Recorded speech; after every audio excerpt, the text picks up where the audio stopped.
معزز حاضرین اکرام، انشاءاللہ آج کے اس درس میں سورۃ البقرہ کے متعلق کچھ باتیں آپ کے گوش گزار کرنے جا رہا ہوں۔ اللہ تبارک و تعالیٰ سے دعا کرتے ہیں کہ اللہ تبارک و تعالیٰ ہمیں ان باتوں کو سننے، سمجھنے اور ان باتوں پر عمل پیرا ہونے کی توفیق عنایت فرمائیں۔ سورۃ الفاتحہ کے بعد جو صورت ہمارے سامنے آتی ہے، قرآن مجید کی 114 صورتوں میں سب سے بڑی صورت سورۃ البقرہ ہے، جو اللہ کے نبی علیہ الصلاۃ والسلام پر مدینہ میں نازل ہوئی، جس کے اندر 40 رکوع اور 286 آیات پر یہ صورت مشتمل ہے۔ اور اس صورت کے سلسلے میں بعض اہل علم نے، بعض علماء نے، بعض مفسرین نے یہ بات نقل کی ہے کہ قرآن کی ایک واحد ایسی صورت ہے جس کے اندر 1000 احکامات اللہ تبارک و تعالیٰ نے رکھے ہیں، اور جہاں پر 1000 احکامات کا ذکر آتا ہے وہیں پر 1000 ایسے کام جس کو نہ کرنے کا حکم دیا گیا ہے۔ علامہ ابن کثیر رحمۃ اللہ علیہ نے اپنی تفسیر کے اندر اس بات کو نقل کیا ہے۔ اس اعتبار سے اس صورت کی بڑی اہمیت ہمارے سامنے آتی ہے کہ ہمیں جاننا چاہیے کہ کون سے ایسے احکامات ہیں جو اللہ تبارک و تعالیٰ نے اس صورت میں بیان کیے ہیں۔ آئیے اس صورت کی فضیلت کو ہم جاننے کی کوشش کرتے ہیں۔ پوری صورت کو پڑھنا یا اس کو سمجھنا یا سمجھانا وقت اتنا موجود نہیں ہے۔ اس کی فضیلت کو اگر ہم جانیں گے تو ممکن ہے کہ سورہ بقرہ کا پس منظر، سورہ بقرہ کے اندر بیان کی جانے والی کچھ چیزیں ممکن ہے کہ ہمارے سمجھ میں آئے گی۔ امام مسلم رحمہ اللہ نے ایک حدیث نقل کی ہے۔ اللہ کے نبی علیہ الصلاۃ والسلام نے بیان کیا کہ لا تجعلوا بیوتکم قبورا، تم اپنے گھروں کو قبرستان مت بناؤ۔ دیکھیے، جو گھر آباد ہوتا ہے اس کو قبرستان سے تعبیر نہیں کیا جا سکتا، اور جو گھر آباد نہیں ہے گویا کہ وہ قبرستان کے مانند ہے۔ جس گھر کے اندر اللہ کے نبی علیہ الصلاۃ والسلام فرماتے ہیں کہ فَإِنَّ الْبَيْتَ الَّذِي تُقْرَأُ فِيهِ سُورَةُ الْبَقَرَةِ لَا يَدْخُلُهُ الشَّيْطَانُ، جس گھر میں اس صورت کی تلاوت ہوتی ہے، سورہ بقرہ کی تلاوت ہوتی ہے، شیطان اس کے اندر داخل نہیں ہوتا۔ سب سے پہلی چیز مجھے اور آپ کو یاد رکھنی ہے، جب کبھی سورۃ البقرہ کا تذکرہ آئے تو اس کی فضیلت کو یاد رکھیں کہ ہم گھر میں اگر شیطان کو داخل کرنا نہیں چاہتے ہیں، ہمارے گھروں میں سکون چاہیے اور ہمارے گھروں کے اندر خیر و برکت چاہیے، تو مجھے اور آپ کو سورۃ البقرہ کی تلاوت اپنے گھروں میں کرنی چاہیے۔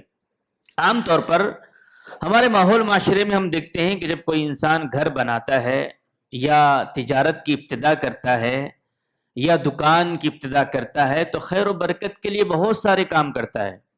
کوئی کہیں سے مٹی اٹھا کر لاتا ہے، تو کہیں سے کوئی کلر کے کپڑے اٹھا کر لاتا ہے، کہیں سے کوئی کلر کے دھاگے اٹھا کر لاتا ہے، کہیں سے کوئی ناریل، الغرض جتنی چیزیں ہم ماحول معاشرے میں دیکھیں تو خیر و برکت کے لیے، گھر میں شیاطین کو داخل نہ ہونے کے لیے ایسے کام کرتے ہوئے ہم دیکھتے ہیں جس کا شریعت سے دور دور تک تعلق نہیں ہے۔ یہاں تک شہر حیدرآباد کی تاریخ میں آپ نے دیکھا ہوگا کہ جب کبھی گھر کی ابتدا ہوتی ہے تو گھر کے چوکھٹ پر گھوڑے کی نال کو لگایا جاتا ہے۔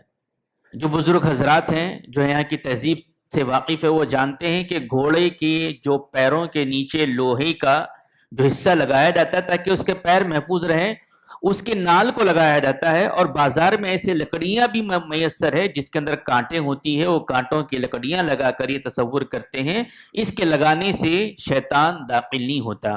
تو شیطان کہاں داخل نہیں ہوتا؟ جہاں پر سورۃ البقرہ کی تلاوت ہوتی ہے۔ آئیے سورۃ البقرہ کی اس فضیلت کے بعد ہم ابتدائی آیات پر روشنی ڈالتے ہیں تو سب سے پہلے یہ بات ہمارے سامنے آتی ہے کہ اللہ نے فرمایا الف لام میم۔ الف لام میم کیا ہے؟ یہ حروف مقطعات ہے۔ حروف مقطعات الف لام کے علاوہ، الف لام میم کے علاوہ نون، صاد، کاف ہا یا عین صاد، اس طرح کی ساری چیزیں آپ کو قرآن میں متعدد صورتوں کی ابتدا میں نظر آئے گی۔ یہاں پر بھی مسلمانوں میں سے کچھ لوگوں نے سارے مقطعات کو ایک جگہ پر جمع کیا اور اس کو تحریری شکل میں لایا، اس کی تصویر بنائی گئی، پھر تصویر کے ساتھ خیر و برکت کے نام پر دکان اور مکان کے اپنے گھروں میں، اپنی تجارت گاہوں پہ، اپنی دکانوں پر لگانا انہوں نے شروع کیا۔ کہتے ہیں کہ اس کے لگانے سے خیر و برکت ہوتی ہے۔ دیکھیں الف لام میم کے سلسلے میں یہ حروف مقطعات جتنے قرآن کے اندر آئے ہیں، یہاں پر ایک غلط فہمی بھی یہ ہے کہ بعض لوگ کہتے ہیں کہ یہ اللہ اور اس کے رسول صلی اللہ علیہ وسلم کے درمیان کوڈ ورڈ ہے، اس کا معنی مفہوم اللہ کے رسول صلی اللہ علیہ وسلم ہی جانتے ہیں۔ یہ بے بنیاد بات ہے، اللہ کے نبی صلی اللہ علیہ وسلم پر تہمت ہے۔ اس کا معنی اور مفہوم اللہ تبارک و تعالی ہی بہتر جانتا ہے، اور دنیا کے لیے یہ چیلنج ہے کہ جو یہ کہتے ہیں کہ قرآن اللہ کا کلام نہیں ہے، ان کے لیے پیغام ہے کہ الف لام میم کا کیا معنی ہے بتاؤ، اللہ ہی اس کا معنی مفہوم جانتا ہے۔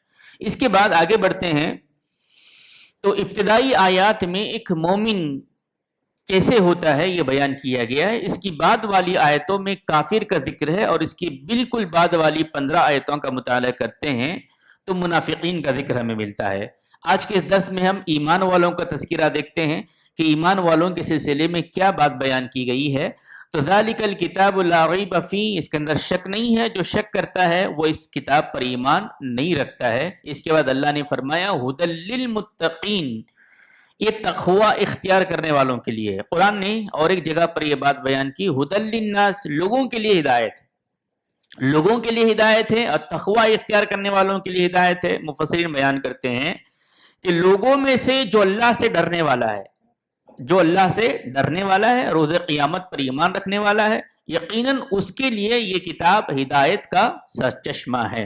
اور اس کے بعد اللہ نے فرمایا مومنوں کی صفات کا تذکرہ کرتے ہوئے الذین یؤمنون بالغیب، مومن کون ہوتے ہیں؟ جو غیب پر ایمان لاتے ہیں۔ غیب سے مراد اللہ تبارک و تعالیٰ نے اللہ تبارک و تعالیٰ کو ہم نے نہیں دیکھا، نبی علیہ الصلوۃ والسلام کو ہم نے نہیں دیکھا، جنت کو ہم نے نہیں دیکھا، جہنم کو ہم نے نہیں دیکھا، ہم تک علم آیا، اللہ کے نبی صلی اللہ علیہ وسلم کی تعلیمات ہم کو ملی، ہم قبول کر چکے ہیں۔ تو غیب پر ایمان لانے والے مومن کون ہوتے ہیں؟ الذین یؤمنون بالغیب، جو غیب پر ایمان لائیں۔ اور دوسری جو چیز ہے وہ یقیمون الصلاۃ، مومن وہ ہوتا ہے جو نماز کو قائم کرتا ہے۔ اہل علم نے یہ بات لکھی ہے، نماز کو پڑھنے کا ذکر الگ ہے اور قائم کرنے کا ذکر ہے، دونوں میں فرق کیا ہے؟ نماز پڑھنا، آپ نے نماز پڑھ لی، لیکن نماز کو قائم کرنا ایک نماز کے بعد دوسری نماز، دوسری نماز کے بعد تیسری نماز، تیسری نماز کے بعد آپ کی زندگی کا جو سلسلہ ہے، جو فرائض کا، وہ مسلسل باقی رہے۔ وہ یقیمون الصلاۃ، پہلا ہے غیب پر ایمان لانا، دوسرا ہے نماز کو قائم کرنا، تیسرا ہے وہ مما رزقناہم ینفقون، جو کچھ اللہ نے دیا ہے وہ اللہ کے راہ میں خرچ کرتے رہنا حسب استطاعت۔ اگر آپ صاحب زکوٰۃ نہیں ہے، اللہ نے جو دیا ہے اس میں سے اللہ کے راہ میں خرچ کرنا، یہ ایمان کی ہونے کی، مومن کے اندر ایمان ہونے کی صفات میں سے ہیں۔ اس کے بعد اللہ نے فرمایا کہ والذین یؤمنون بما انزل الیک وما انزل من قبلک، اور وہ کیا کرتے ہیں؟ جو پہلے اتاری گئی ہیں چیزیں، تورات پر، زبور پر، انجیل پر، صحیفہ موسیٰ، صحیفہ ابراہیم پر، اللہ کی کتاب پر ایمان رکھتے ہیں۔ اس میں یہاں پر ایک نقطہ یہ بیان کرنا ہے کہ اللہ تبارک و تعالیٰ نے بما انزل من قبلک وما انزل من قبلک، پہلے والوں کا ذکر کیا ہے، یعنی قرآن سے پہلے والی کتابوں کا ذکر کیا ہے۔ اب قرآن کے بعد کوئی اور کتاب نہیں، کوئی اور نبی نہیں، کوئی اور رسول نہیں ہے، تو مومن وہ ہوتا ہے جو پہلی والی چیزوں پر ایمان رکھتا ہے، لیکن عمل کے لیے خاص کیا گیا ہے کہ صرف اور صرف قرآن سے ہی ہم عمل کریں گے۔ اس کے بعد وَبِالْآخِرَةِ هُمْ يُوقِنُونَ، جو آخرت پر ایمان رکھتے ہیں، یقین رکھتے ہیں۔ یقین سے مراد کیا ہے؟ اس آیت کی دوسری آیت تفسیر بیان کرتی ہے، اللہ کے نبی علیہ الصلوۃ والسلام کو حکم دیا گیا وَاعْبُدْ رَبَّكَ حَتَّى يَأْتِيَكَ الْيَقِينُ، تم اس وقت تک اللہ کی عبادت کرتے رہو جب تک کہ تمہارے پاس یقین نہ آ جائے، یقین سے مراد موت ہے، اور موت پر سب کو یقین ہے۔ آپ کسی نوجوان سے پوچھیں مریں گے، آپ کو مرنا ہے یا نہیں مرنا، وہ کہیں گے یقیناً مجھے مرنا ہے۔ کسی ضعیف سے پوچھیں، کسی بچے سے پوچھیں، چاہے مسلمان سے پوچھیں، کافر سے پوچھیں، سب کو یقین ہے کہ ایک نہ ایک دن اس کو اس جہاں سے جانا ہے۔ ایسا یقین ہونا آخرت پر کہ اس میں شک نہیں ہونا، جس طرح موت میں کسی کو شک نہیں ہے، ایسا آخرت کے ہونے پر یقین رکھنا۔